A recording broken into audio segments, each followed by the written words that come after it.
Hello, everyone. This is your professor once again, Danny Araneta Cabulay, for the course Tourism Entrepreneurship.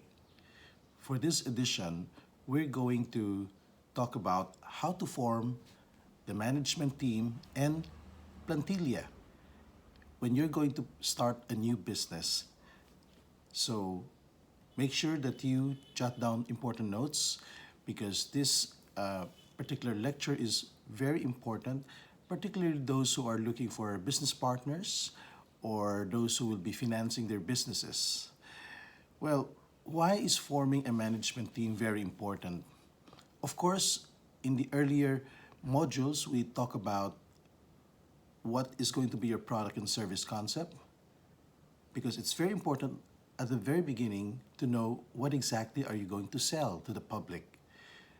Then you want to test if this is going to be viable. Then that's going to be the basis what kind of people you're going to hire. And once you know your plantilla already, then you start to get investors, like maybe you want to have people who will be sitting in the board, or maybe people who will be forming the corporation that you're going to set up. So why is it important to have a management team at the onset of the business? Well, there are many reasons. First, because management performs the planning function. Sila ang gumagawa ng mga plano at nagbibigay ng direksyon sa isang negosyo. Kung minsan ang isang negosyo ay nagiging matagumpay o nagiging palugi o bumabagsak dahil na rin sa aksyon at mga desisyon ng isang management team. Kaya kung ang management team ay hindi expert o hindi magaling, chances are ang negosyong ito ay hindi magtatagal. Kaya importante na ang management team na i-hire ay bihasa sa pagpapatakbo ng negosyo, particular sa specific na negosyo na gusto mong itayo. So, the management team sets direction because more often than not, there are so many pathways to succeed. So, titignan ng management alin yung pinakamainam na paraan kung paano magtagumpay sa bawat hamon sa kanilang negosyo. Third, the management team makes vital decisions. Almost every day, there are so many decisions to be made. For example, purchasing decisions, hiring decisions, operational decisions, marketing decisions, etc. Management is also responsible for operations. For example, if you're going to put up a small hotel, well, it has several departments: housekeeping, front office, maintenance, etc. So these are areas of operations that you need to have a responsible first person or somebody who's accountable. Another purpose of management is that they set the internal controls to safeguard the assets. Kapag ang management team ay mahina-hina, there will be no strict internal controls. And internal controls are essential to make sure that fraud does not happen in the company.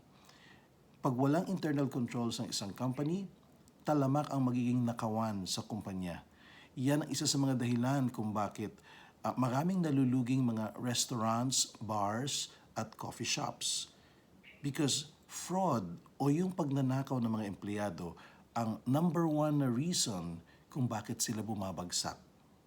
So, importante pala ang internal controls at ang management team ang magsiset up nun. Okay? So, sa tulong ng mga accountants at mga auditors, makakagawa sila ng mga sapat na internal controls to make sure na hindi magaganap ang pagnanakaw. And the most common fraud in the business is what you call pilferage. Pilferage, yan po yung pagnanakaw ng mga empleyado ng kumpanya. Now, another purpose or why management is important is they designate corporate responsibility and accountability. So kapag may nangyaring hindi tama o nagkaroon ng kapahamakan ang kumpanya, they will be accountable. Okay? So those are the reasons why a management team is important.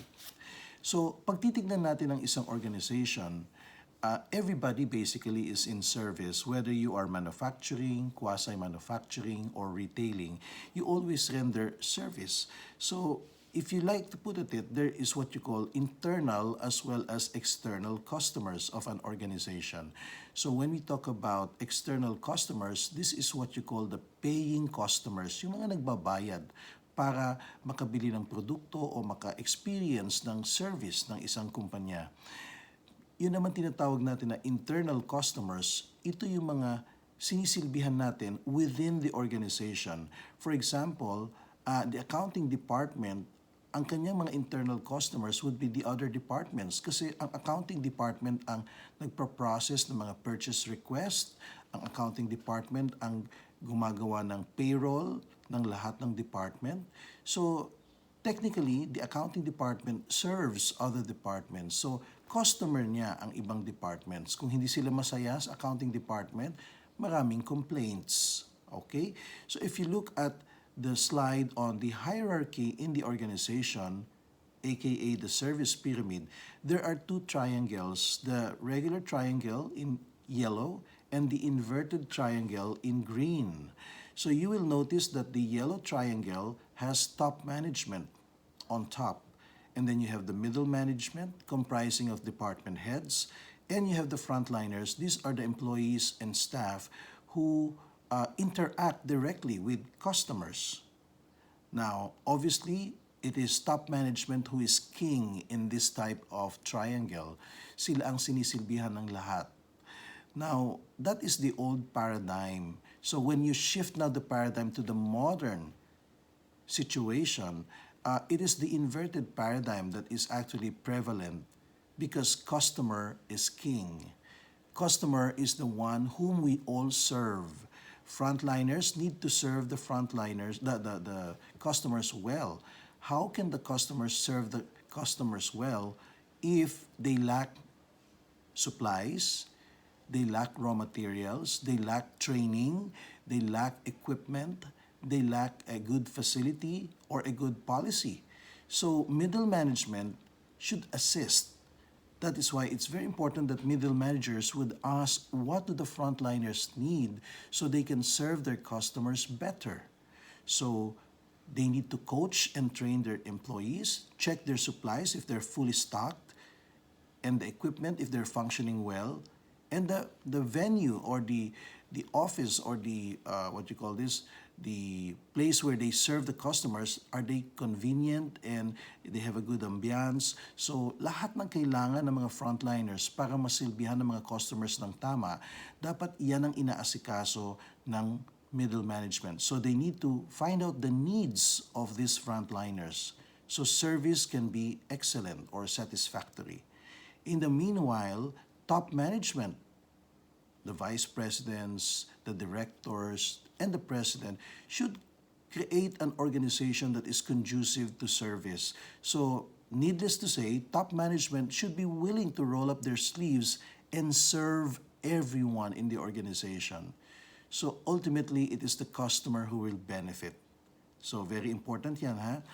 The new paradigm now is the inverted pyramid, wherein all efforts are geared towards serving the customer. Well, ano ba ang nababagay na organization sa inyong napiling negosyo? Well, maraming types ng organization.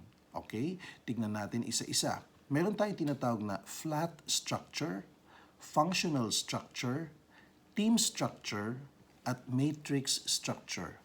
Let's look at the first one. So when you talk about a flat structure, the organization is very flat, meaning hindi masyado madami ang layers. Para niyang sa magbubukid, a farmer. So meron siyang landlord, tapos farmer. So 2 layers lang yon, diba? So napaka-flat. Hindi masyado maraming posisyon or hierarchies or levels, no? So similarly, ang isang maliit na restaurant, meron lang yung owner. Yung owner, siya rin ang nagmamanage, no? Wala na siyang separate na manager pa. And then below the owner and the manager, nandyan yung waiters, nandyan yung busboy or dishwasher, andyan yung kusinero. So technically, tatlong posisyon lang yon. So lahat sila nagre-report sa owner or sa manager ng restaurant. Ganun lang kasimple. The flat structure is the simplest form of organization. Kaya kung ang iyong negosyo ay maliit lang, huwag masyado madaming managers, huwag masyado madaming levels, no? Kasi parang napakalaki naman ng company mo. Napakalaking disadvantage kung hindi flat ang organization mo at maliit lang ang negosyo mo. Una, ang iyong payroll ay mabigat. So, kung malaki ang binabayaran mong pasahod sa mga empleyado, hindi ka makakasurvive. So, keep the organization lean and flat. Okay? Keep it simple. Now, example, let's look at the restaurant that is shown illustrated in the PowerPoint. So, makikita natin na itong restaurant to can seat only about 20 people. So, if it's a 20-seater restaurant, ang nababagay dito na structure ay flat organization. Okay? Now, let's look at the next type of organization, what you call the functional organizational structure. The example I'm trying to place here is a hotel. Ang isang hotel kasi, maraming mga functions. And each function is comprised of a department in charge. No? So meron tayong accounting department, human resources department, food and beverage department, engineering department, at saka rooms department. So yung rooms, sila yung in charge sa pag-maintain ng kwarto. So kasama na dyan ang front office, ang housekeeping, and even security. Sa engineering, nandyan yung mga nagre-repair ng mga kwarto kung mayroong problema. They're the ones going around, no, inspecting that all the lighting is okay, the air conditioning, the telephone system, etc. F&B, they're in charge of room service, in charge of the restaurants, the bars, catering, etc. Human resources, in charge of hiring. And then, of course, accounting department. Kapag maliit lang yung hotel, usually walang sales and marketing department. The sales function or marketing function is performed by the general manager himself kung maliit lang yung hotel. Okay? So what works best in a hotel is a functional organization. So this is an example of a hotel that has several departments. Okay? Now, let's look at the third type. This is the team structure. So the organization is made up of several teams. This works for a company that has several branches. Okay? For example, if you look at coffee shops, ang isang coffee shop, napakaliit lang yan na outlet, okay? Usually, ang tao lang dyan, isang barista, isang supervisor who is also the cashier. So, chances are, dalawang tao lang ang tumatao sa isang coffee shop at any given shift. So, if there are only 2 or 3 persons, napaka-lean, pero if you look at the whole chain of coffee shops, each outlet is considered a team. Okay? For example, the Makati team, the Manila team, the Parañaque team, the Muntinlupa team, or maybe the Mandaluyong team. So maybe there are 5 branches of the coffee shop. So the 5 teams work towards reporting their monthly performance or monthly reports to the head office. Okay? And the head office reports to top management.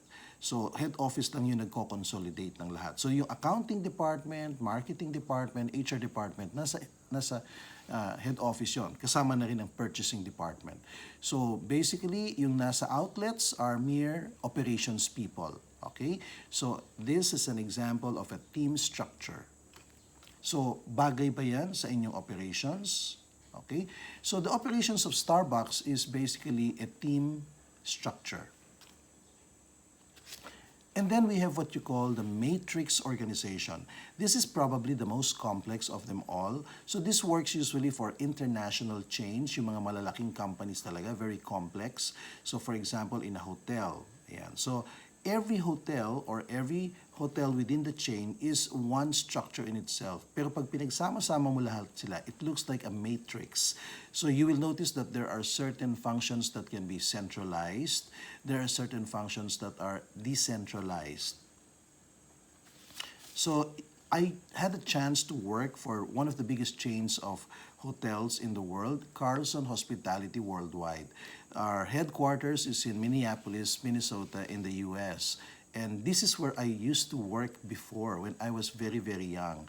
I was a general manager of Carlson Hospitality Worldwide, and I was assigned to the brand Country Inns and Suites, a modest three-star hotel with five-star amenities. No?